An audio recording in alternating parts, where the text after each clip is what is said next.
Hola, mi nombre es Francisco José Vázquez Pinillos, soy estudiante del programa de doctorado en Gestión y Conservación del Mar de la Universidad de Cádiz y quería agradecer a los responsables del Congreso Nodos del Conocimiento por aceptar la ponencia que les voy a presentar a continuación, que hemos titulado Los futuros posibles de la salmonicultura en el sur de Chile, la crónica de una muerte anunciada. Bueno, para empezar tenemos que decir que la población en el mundo, todos saben, ¿no? Ha estado creciendo de manera exponencial y también se ha estado produciendo paralelamente una mejora de las condiciones de vida. Todo ello ha provocado un aumento de la mejora de la demanda de alimentos. Debido a esto, diferentes industrias como la acuicultura han aumentado su producción para satisfacer ese aumento de la demanda, ¿no?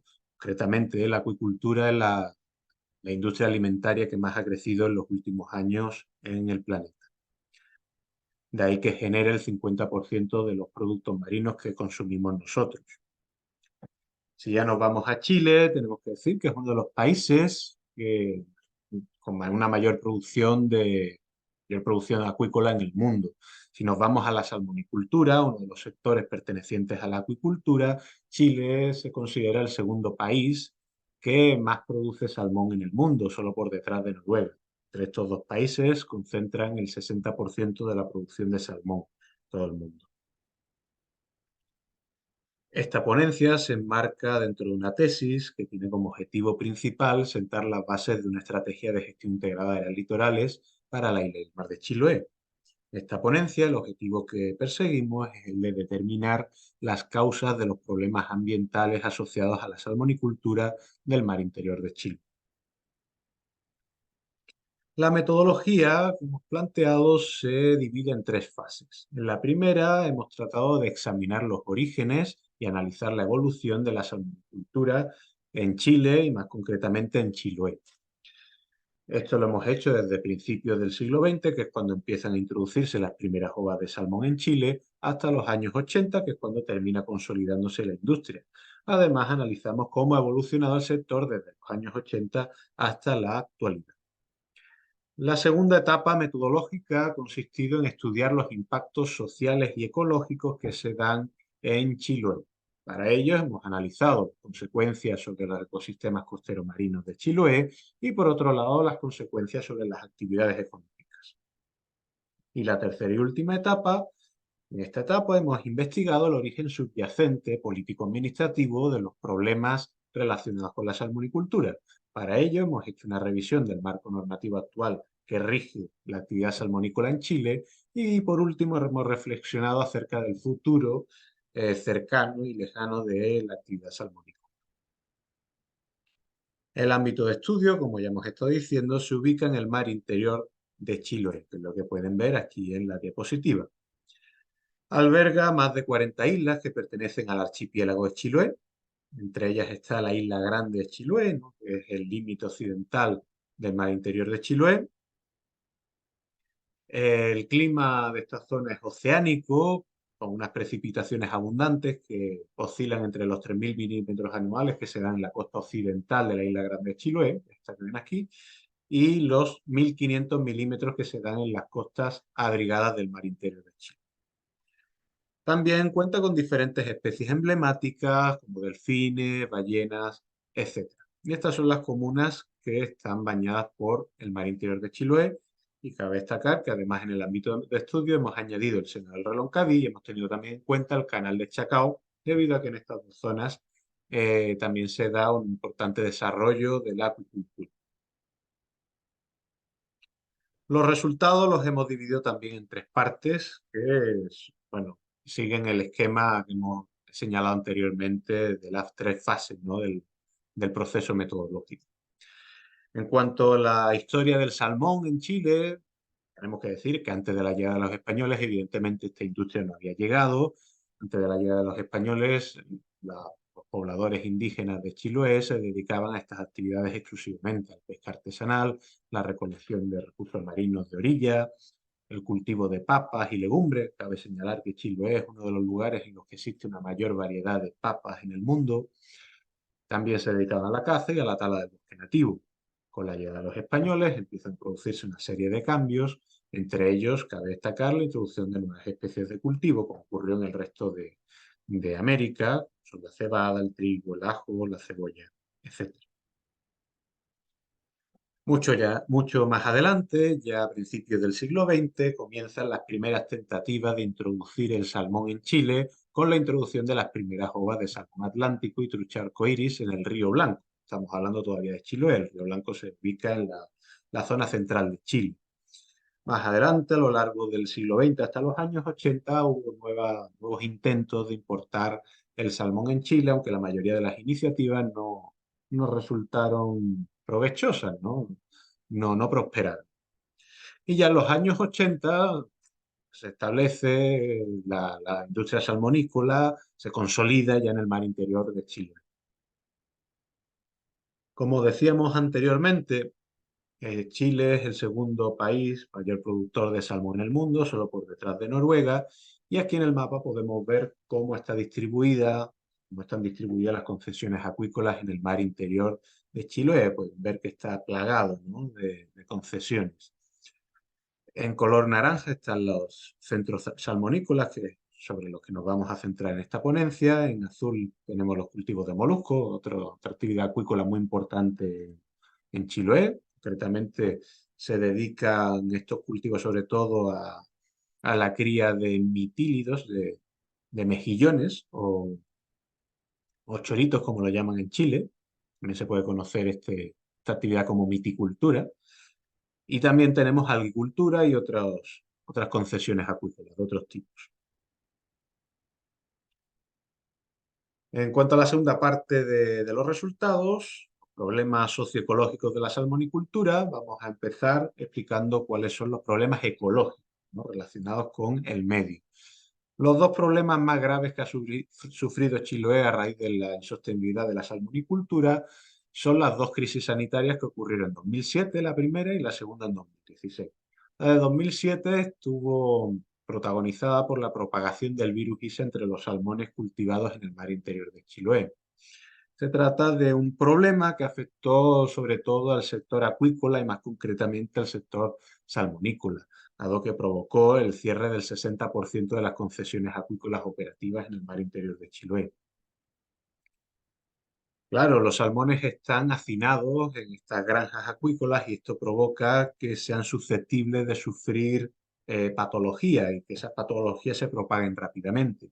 Para ello, ¿qué es lo que se hace? Se utilizan antibióticos. En el caso de Chile, más que utilizar antibióticos, se abusa de los antibióticos. Y este es uno de los principales desequilibrios que genera la salmonicultura en Chile y en Chiloé. Además de esto, hay que añadir la acumulación de desechos. La industria salmonícola genera grandes cantidades de residuos que terminan en el fondo marino y en las playas.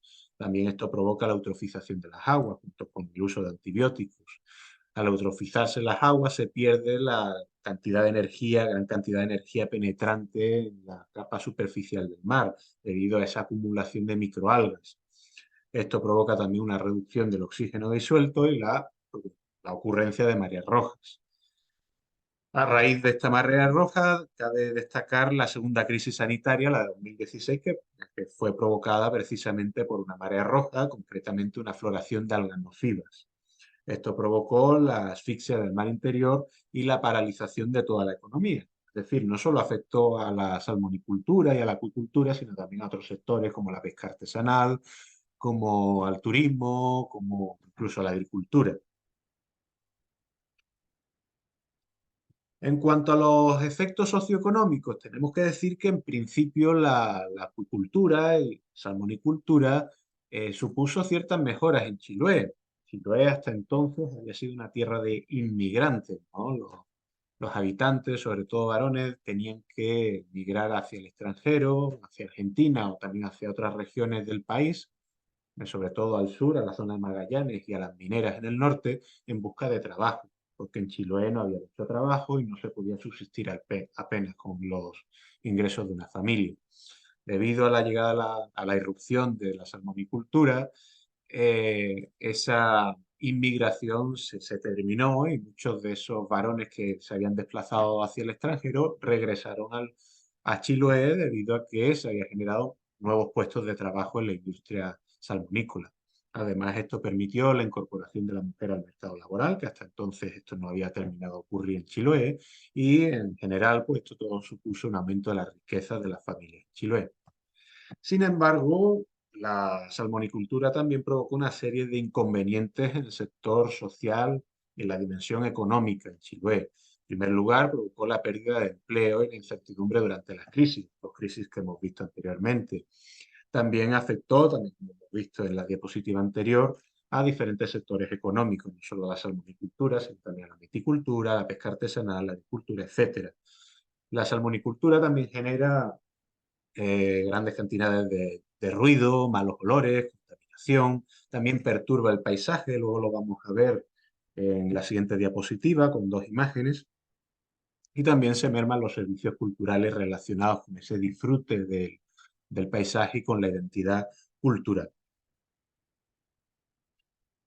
Y estas son las dos imágenes de las que les hablaba. Estas las tomamos el 16 de septiembre de 2023 en Calbuco. Fuimos en bote a esta zona del mar interior de Chiloé y pudimos hacer estas fotografías de un centro salmonícola. Pueden ver la envergadura bastante considerable de estos centros y aquí abajo también pueden ver los desechos que genera esta actividad, también la miticultura en las playas que están alrededor, adyacentes a estos centros.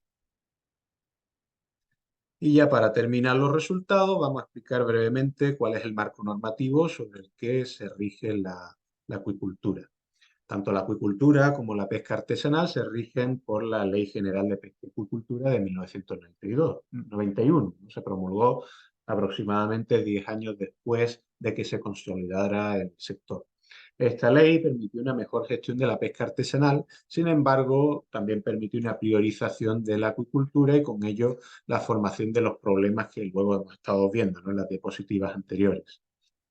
Concretamente, en la Ley General de Pesca y Acuicultura se llega a decir que, si bien no se permite el establecimiento de concesiones acuícolas en zonas de servicio nacional de áreas protegidas, áreas silvestres protegidas del Estado, como los parques nacionales o los monumentos naturales, sí que pueden establecerse en las reservas nacionales y forestales, ¿no?, que son también espacios protegidos en los que, según esta ley, sí se permite el establecimiento de concesiones acuícolas, incluso salmonícolas, a pesar de que se están cultivando especies invasoras. Por este motivo y por otros factores, se empezó a tramitar la ley que crea el Servicio de Biodiversidad y Áreas Protegidas, que está terminando de promulgarse actualmente.